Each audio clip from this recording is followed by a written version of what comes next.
Ayun, welcome back. Kamusta kayo dyan? Sana nasa mabuting kalagayan kayong lahat. Matagal-tagal na rin mula nung huli nating exploration Mahal kasi ng gasolina at diesel ngayon Gala muna tayo ngayon, pero dito lang tayo sa medyo malapit. Huwag muna tayo lumayo. Itong papasyalan natin ngayon, this super mall holds the largest solar panel systems, featuring 6,882 panels, launched in July 2025 to promote sustainability. Naka-address ang mall na to dito sa Barangay Greater Lagro at hindi sa Barangay Fairview. Kahit na tinatawag itong SM Fairview o yung iba sa atin, tinatawag itong SM Farview. Kahit ba nasa Metro Manila to, halos kasing layo na to ng Bulacan. The mall features over 700 stores at 7 dyan sa 700 stores na yan ay watch stores na siyang bibisitahin natin sa episode na to. Simulan natin dito sa City Time, isang reputable retailer ng mga stylish brands kagaya ng Hamilton, Orient, Oris at iba pang mga high quality understated brands. Dito yan sa upper ground floor. Bukas yung store nila mula 10 AM hanggang alas 10 ng gabi. So typically, kasabay ng mall hours. Bukod sa retail timepieces, they also provide services like battery replacement and strap. The store's background is tied to the development of SM City Fairview, which opened on October 25, 1997. Simulan natin sa Orient, dito sa collection nila ng Bambino, is known as one of the best affordable dress watches. Alternatives to Rolex Cellini, Patek Calatrava, tsaka yung Omega Deville. Kung gusto niyo naman ng mas upgraded finishing, aesthetics, and tier above, meron din silang variety options for Orient Star na sinasabing ay direct competitor sa Seiko Lux or Presage. Typically, range from approximately mga 20,000 pesos to over 80,000 pesos. Itong Orient Star is good in positioning themselves as a premium high-quality alternative to the standard Orient line. Yung mga popular models nito, meron silang mga mechanical sports at saka mga semi-skeleton na karaniwan nasa 25,000 hanggang 60,000 pesos. While specialized on higher-end automatic models can reach higher price points.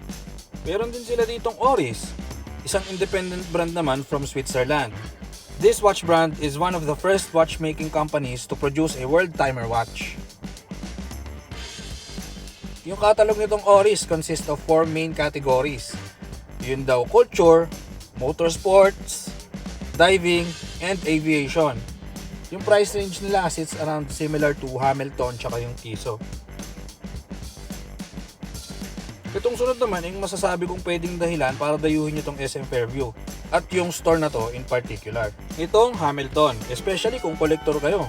Kompleto pa sila dito ng models releases from 2024 onwards. Kagaya na lang nitong Hamilton Jazzmaster Performer. Kahit ganito ang presyo nito, hindi basta-basta ang caliber at finishing ng Hamilton.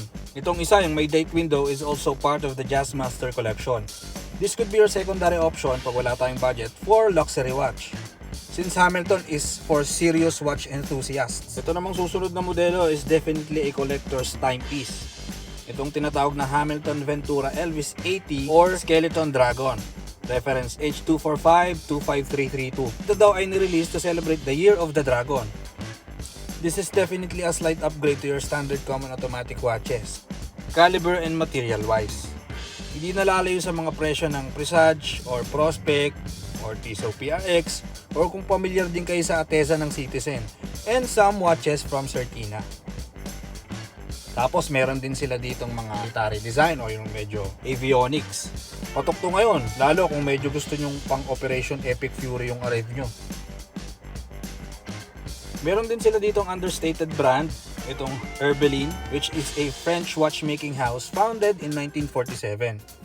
Kung gusto nyo ng medyo unique brand na inspired by luxury brands, kung ayaw nyo ng masyadong mainstream, o kung ayaw nyo ng masyadong mainstream, or mas gusto nila yung mga timepieces na sinusuot nila ay yung mga hindi pang industrial or yung medyo limited edition. Anyway, itong isa sa kanilang top of the line model na Newport Heritage, which features a neo-vintage design inspired by the 1970s and the world of sailing. Ang gusto ko naman dito ay yung unique module na naka-overlay yung date dun sa kanyang small seconds sub-dial. Bibihira akong makakita ng ganitong layout sa mga watches. Ito naman yung Michel Herbelin Newport Connect. Isa tong hybrid smartwatch. Unlike typical digital smartwatch, This model uses its analog hands and vibration to communicate data. Siyempre, nandito na rin tayo eh. Huwag na natin palagpasin makapag-try-ons. Ito yung paborito kong timepiece dito na mukhang Daytona. Ayos, di ba? Siyempre, tingin-tingin muna tayo. Wala tayong budget eh. Para kung magawin man tayo dito ulit, alam na natin kung ano yung mga pwede nating mabili. Sana makatulong tong video na to na magkaroon kayo ng idea, lalo kung nagpaplano kayong bumili ng relo. Baka sakaling may makita kayo dito na wala sa ibang watch stores o mall.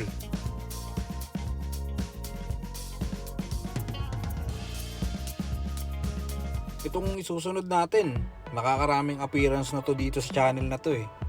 Sa Makati Square, sa Isitan Recto, ngayon dito naman sa SM Fairview. Baka naman. Pero hindi yung donut company yung tinutukoy ko ah. Anyway, itong Time Collection is an outlet that typically carries a variety of mid-range and luxury watch brands, including Tissot, Seiko, Coach, Bering, and Festina. Sa obserbasyon ko, itong outlet na to yung may pinakaunang physical store sa Pilipinas na nag-release ng first mechanical automatic watch ng Casio, yung Casio Edifice EFK 100. Sabi nga nun at Tokyo, October 2025 daw ang official launch. Pero as early as September, meron na si Time Collection na available. Ito yung contact number nila kung nakikita nyo. Baka may gusto kayong relo na mayroon sila, pwede kayong magpa-reserve. Check nyo itong contact number nila. At katulad ng iba nilang branch, syempre may repair services sila dito at mga spare parts for replacement. Itong Time Collection, iisa talaga yung identity at layout ng mga store nila, maski anong branch. Pero kung may mahanap pa yung timepiece dito sa branch nila sa Fairview, na kursunada nyo, hindi nyo naman kailangang dumayo dito kundi naman kayo malapit na taga rito. Meron din naman Time Collection sa Makati Square at sa Isitan Recto. Same catalog lang, same price, same vibe. Ang masasabi ko lang siguro kumpara dun sa dalawang branch na nabisita na natin sa Makati at sa Maynila. Itong branch nila siguro sa SM Fairview yung pinakabago dahil kung ikukumpara yung mga gamit nila, mas moderno. At higit sa lahat, mas malamig ang aircon nila dito. Itong sunod natin, nakalimutan ko kung anong pangalan ng store tsaka hindi ko rin nakunan. Pero ito yung masasabi kong one of the most unassuming watch stores dito sa Fairview. Or should I say, service shop. Mas mukha kasing nagsispecialize sila sa repair and modification services. Bakit kanyo? Majority kasi ng relo nila dito ay either old models like Seiko Vintage at mga entry-level watches like Q&Q, Mango, and Valentino. Marami din sa paninda nila dito ay replacement straps. Not to mention, mga desk clocks and wall clocks na for house decorations with functions. Limutan ko lang talagang itanong yung pangalan ni Sir Repairman and Technician assuming he also owns the store. But I wanted to highlight yung service nila even for high-end watches. He confidently respond na they can service watches from Seiko, Tissot, Longines, Tudor, Rolex. Sabi niya, just give him at least 3 to 10 days. Depending on the watch complications, ay masaservice na daw yung paborito nyong relo pag nagpagawa kayo. Alam nyo kung ano yung matindi pa.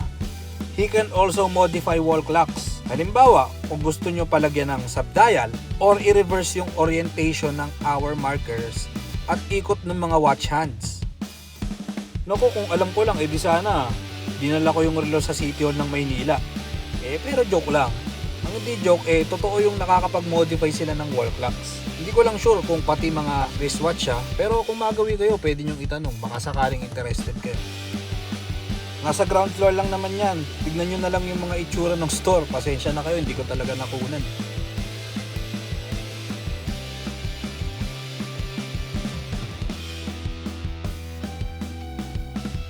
Lipat tayo dito sa next store.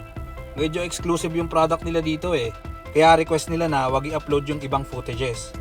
Ito lang yung inalaw nila for their flagship brand Zen model. We are still privileged to have their store featured in this episode. Ito yan, yung anniversary limited edition ng mga Snoopy from Orient. Ito Itong watch model na to is powered by the in-house F6724 automatic movement. This provides a 40-hour power reserve.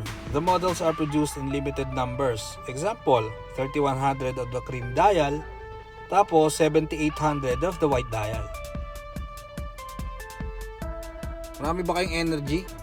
Nangangalahati pa lang kasi tayo sa mga boutique at kiosk na kailangan natin puntahan eh.